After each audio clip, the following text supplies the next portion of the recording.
दोस्तों, ये कहानी सच्ची घटना पर आधारित है। 13 वर्ष पूर्व झारखंड के चतरा जिला से 7 किलोमीटर दूर स्थित घंघरी में एक कुम्हारिन महिला मिट्टी के खिलौने बनाती थी, जिससे उसके परिवार का भरण पोषण होता था। उसे मिट्टी लाने के लिए गांव से थोड़ी दूर जंगल में जाना पड़ता था। यहाँ की मिट्टी लाल और चिकनी थी। यही वजह थी कि इस मिट्टी के खिलौने बहुत टिकाऊ और सुंदर होते थे। एक रोज उसकी नींद जल्दी खुल जाती है और वो जल्दी से बाहर के चूल्हे में आग लगाकर मिट्टी लाने के लिए जंगल चली जाती है। जंगल पहुंचकर उसे एहसास होता है कि वो कुछ ज्यादा ही जल्दी आ गई। जंगल के अंदर अभी तक अंधेरा था, लेकिन जब आ गई तो उसे मिट्टी लेकर जाना ही सही लगा। उस दिन उसे ना ही मुर्गे का बांग सुनाई दे रहा था और ना ही किसी चिड़ियों की चींची। चारों ओर एकदम शांत, और इसी वजह से उसे आज वो जंगल बहुत डरावना लग रहा था। फिर वो अपनी जरूरत की मिट्टी खोद कर टोकरी में भर लेती है और वहां से जल्दी ही बाहर आना चाहती है। मिट्टी से भरी टोकरी को अपने सर पर रखकर वहां से निकलने वाली ही होती है कि तभी उसे एक औरत की आवाज सुनाई देती है, जो अपने बच्चे को मार रही थी, और वो बच्चा लगातार रोए जा रहा था।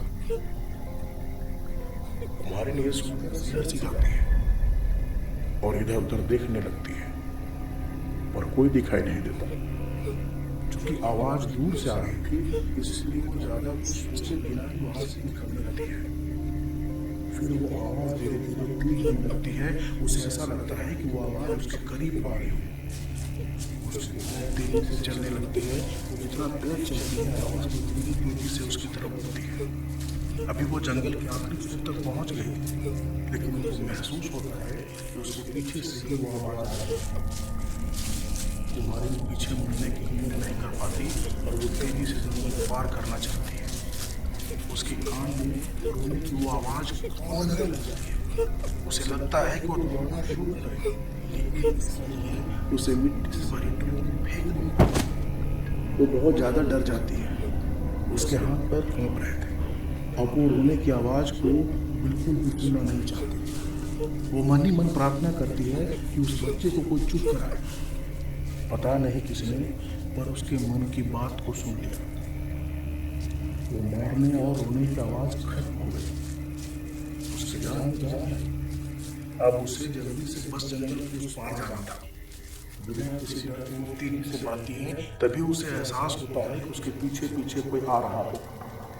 इस बार बंद सुनती है और बोलती है कि काली औरत अपने बच्चे को लिए उसके पीछे है। दोनों इतने काले हैं कि सिर्फ उसके कपड़े ही दिख रहे हैं। उसे देखकर कुम्हारिन सहम जाती है और मिट्टी से भरी टोकरी वहीं फेंक कर वहां से बेतहाशा भागने लगती है।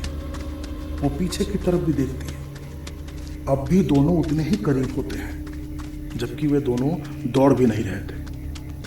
कुम्हारिन और तेजी से दौड़ती है। इस बार जब वो पीछे मुड़ती है तो पीछे कोई नहीं होता, लेकिन अचानक उसका पैर एक गड्ढे में फंस जाता है और कुम्हारिन मुंह के बल गिर जाती है।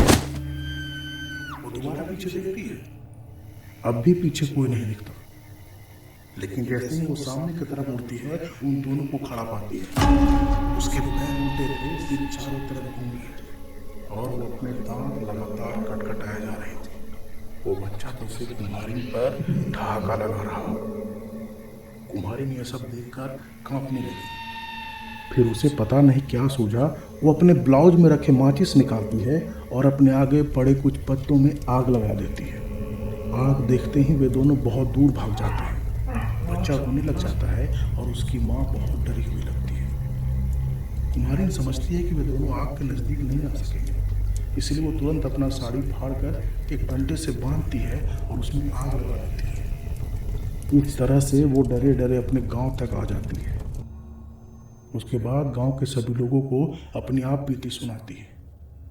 सुनने के बाद गांव की एक बुजुर्ग महिला बताती है कि वो पास के ही गांव की मोहनी और उसका बेटा है, जो 13 साल पहले अपने बेटे को लेकर महुआ चुनने गई थी और उस जंगल में चारों तरफ से आग लग गई। माँ बेटा दोनों उसी जंगल में जलकर राख हो गए। अकाल मृत्यु की वजह से महिला और बच्चे की रूह पूरी रात उसी जंगल में घूमती है और यही वजह है कि वो आग से डर जाती है। तब से वो कुम्हारिन सूरज निकलने के बाद ही जंगल से मिट्टी लाने जाती है और अपने पास माचिस की डिबिया हमेशा रखती है। दोस्तों, यह थी सच्ची घटना पर आधारित हमारी कहानी काली चुड़ैल। कैसी लगी हमारी कहानी और इस कहानी में सबसे डरावना पार्ट कौन सा था? आप हमें कमेंट बॉक्स पर ज़रूर बताएं।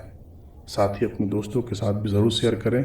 आगे भी ऐसी डरावनी और अनोखी कहानियों को सुनने के लिए हमारे चैनल स्टोरी टीवी को ज़रूर सब्सक्राइब करें। और हाँ, यदि आपके पास भी कोई सच्ची हॉरर स्टोरी हो तो हमें ज़रूर ईमेल करें। पूरी जानकारी डिस्क्रिप्शन पर देखें। मिलते हैं अगली बार ऐसी किसी डरावनी कहानी के साथ।